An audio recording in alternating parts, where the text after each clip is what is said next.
Halo sobat semua, jumpa lagi dengan Denbagose Channel.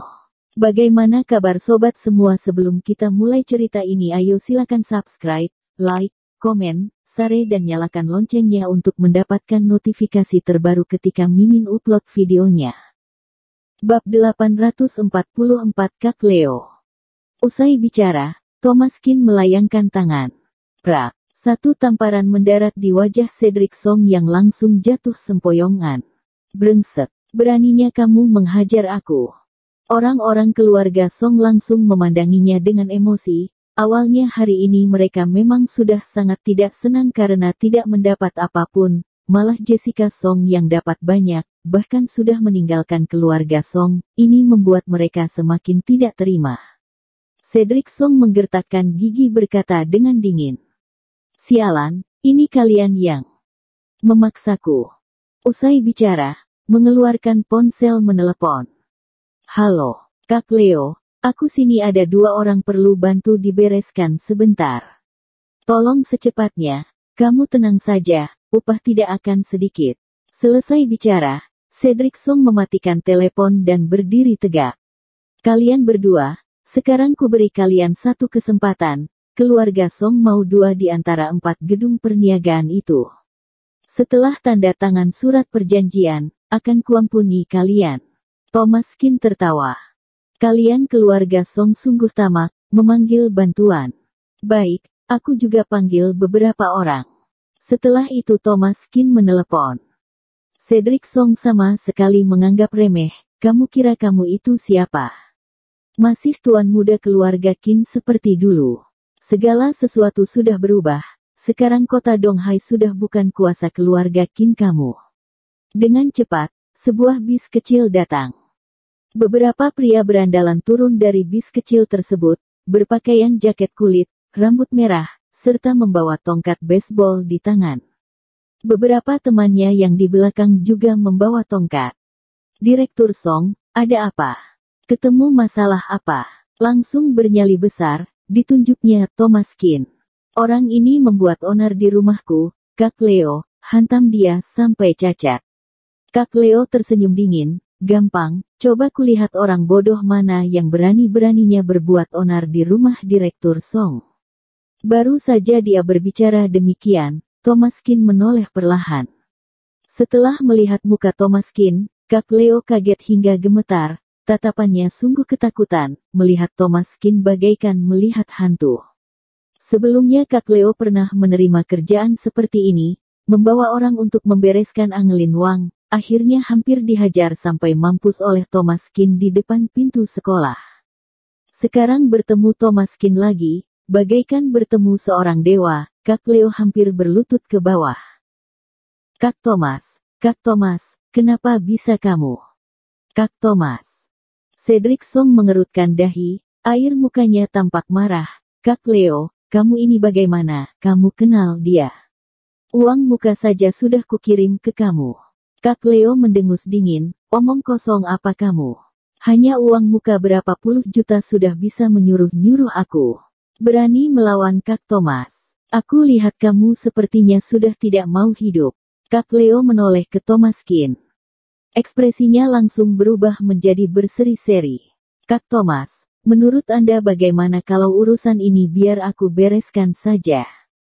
Thomaskin tersenyum dingin, jangan, aku juga sudah memanggil orang, akan boros sekali kalau tidak dipakai. Kak Leo tertegun, Kak Thomas juga ada memanggil orang. Kak Thomas menyuruh siapa? Tanpa menunggu Kak Leo bertanya, terdengar suara deruan mobil, beberapa mobil lintas alam mendekat dan berhenti di depan rumah keluarga Song. Orang-orang yang turun dari mobil hampir membuat Kak Leo berlutut. Samuel Duan, Rico Pei, Hanson Long, Monica Lei, Rudy. Bagaimana mungkin tokoh-tokoh besar yang berkuasa dalam bidangnya ini tidak ia kenal? Kak Thomas bisa menyuruh mereka semua hanya dalam satu telepon saja.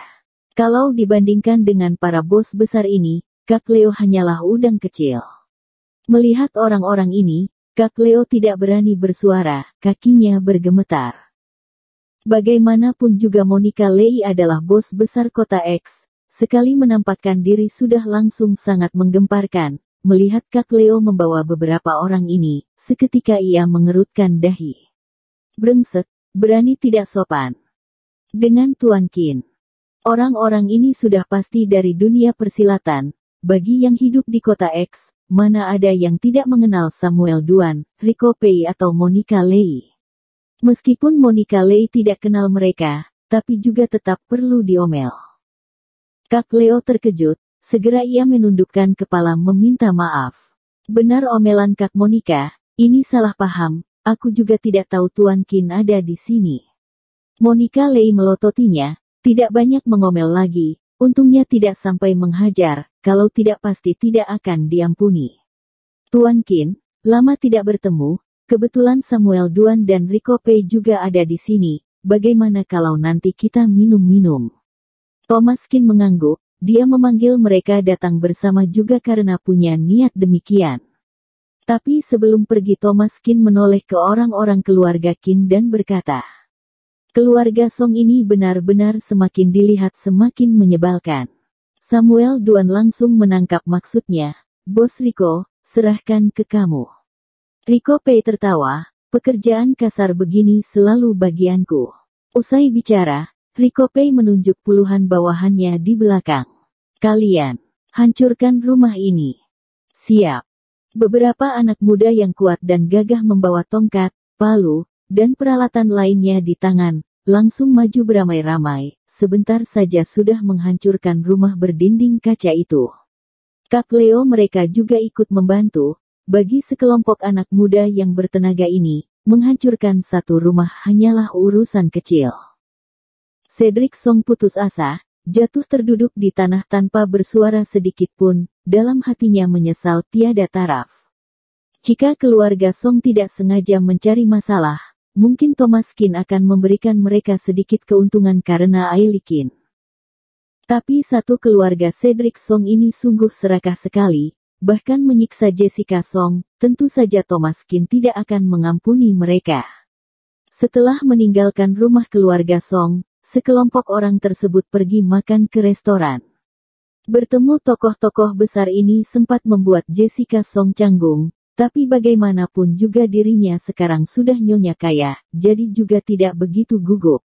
Saat makan, Monica Lei tiba-tiba berkata, Tuan Qin, soal Anda mengobati Tuan Besar Hai di kota X sudah tersebar, ada yang ingin aku memperkenalkan Anda untuknya, tidak tahu apakah Anda bisa pergi melihat. Masih bicara dengan sungkan, sebenarnya sudah tidak sedikit ia membantu Thomas Qin, ingin lebih dekat Iyagi dengan Thomas Qin, hanya saja bagi yang berkecimpung dalam dunia persilatan pasti punya karisma dunia persilatan, sehingga ia berbeda dengan wanita yang lain. Oleh karena itu pula, Monica Lei punya suatu karisma yang spesial, sebuah hawa yang kuat dan tegap seperti seorang pahlawan wanita. Thomas Qin berkata, kalau memang teman kamu, aku bisa membantu. Monica Lei mengangguk dengan berterima kasih dan berkata, identitas temanku ini agak spesial, jadi perlu Tuan Qin meluangkan waktu untuk pergi ke sana. Thomas Qin berkata, boleh, nanti pergi setelah makan. Bagi Thomas Qin, mengobati orang bukanlah hal yang sulit, juga tidak perlu melakukan persiapan apa-apa. Cukup melihat-lihat dulu, jika memang penyakit yang rumit baru diatasi saja.